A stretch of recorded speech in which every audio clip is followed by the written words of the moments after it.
صحابہ کرام رضوان اللہ تعالی عنہم اجمعین جو ہیں وہ ہر وقت اپنے آپ کو دین کی خدمت کے لیے وقف کر دیا کرتے تھے۔ ایسے ہی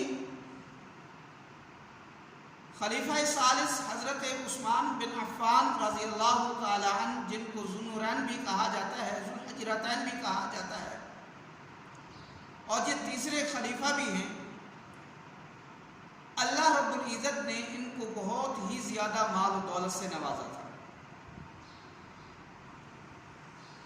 اور یہ عموماً اللہ رب العزت کے راستے میں دین کی خدمت کے لیے اپنا مال خرچ کیا کرتے تھے۔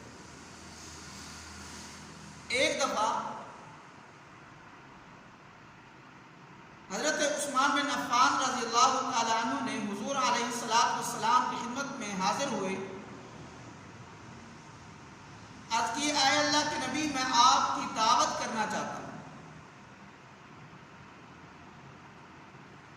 حضور علیہ السلام کا معمول تھا کہ جب کوئی حضور علیہ السلام کی کوئی دعوت کرتا تو آپ فرماتے کہ میں اپنے ساتھ کتنے لوگوں کو لے کر آؤں؟ تو اگر میزبان کی طرف سے اجازت ہوتی تو حضور علیہ السلام اتنے ہی اپنے ساتھ افراد لے کر جاتے۔ اگر میزبان کہہ دیتا کہ صرف آپ نے آنا ہے تو پھر حضور علیہ السلام اکیلے تشریف لے جاتے۔ تو جب حضور علیہ السلام نے پوچھا کہ میں اپنے ساتھ کتنے لوگوں کو لے کر آؤں، تو حضرت عثمان غنی رضی اللہ تعالی عنہ نے عرض کیا اے اللہ کے نبی، جتنے آپ جی چاہیں آپ لے کر آئیں۔ تو حضور علیہ السلام نے اپنے تمام صحابہ کرام کو فرمایا کہ آؤ چلو، آج عثمان کے ہاں ہماری دعوت ہے۔ تو دعوت کے بعد جو ہے جب حضور علیہ السلام واپس جانے لگے تو حضرت عثمان غنی رضی اللہ تعالی عنہ حضور علیہ السلام کے قدم مبارک شمار کر رہے ہیں کہ قدم کتنے ہیں۔ جب مسجد نبوی تک پہنچتے ہیں تو حضور علیہ السلام حضرت عثمان غنی رضی اللہ تعالی عنہ سے پوچھتے ہیں، عثمان میرے قدم کیوں شمار کر رہے ہو؟ تو حضرت عثمان غنی رضی اللہ تعالی عنہ عرض کرتے ہیں کہ اے اللہ کے نبی، میں نے آپ کی دعوت کی، آپ میرے گھر تشریف لے آئے اور آپ اب واپس آئے ہیں تو میں آپ کے قدم اس لیے شمار کر رہا ہوں کہ جتنے آپ کے قدم ہوں گے اتنے ہی میں غلام آزاد کروں گا۔ یہ حضرت عثمان غنی رضی اللہ تعالی عنہ کی سخاوت ہے کہ ان جیسا سخی کوئی بھی نہیں تھا۔ مسجد نبوی کی زمین کے لیے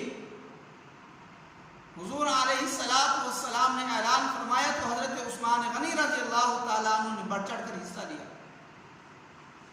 غزوہ تبوک کے موقع پر حضور علیہ السلام نے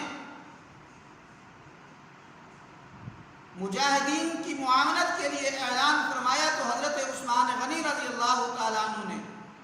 900 اونٹ اور 100 گھوڑا اللہ کے دین کی خدمت کے لیے پیش کر دیا۔ تو دعا ہے کہ اللہ ہم سب کو بھی اسی طرح عمل کرنے کی توفیق عطا فرمائے۔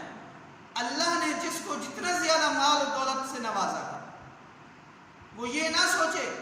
کہ اگر میں نے اپنا مال و دولت اللہ کے راستے میں خرچ کر دیا تو میرے مال میں کمی ہو جائے گی۔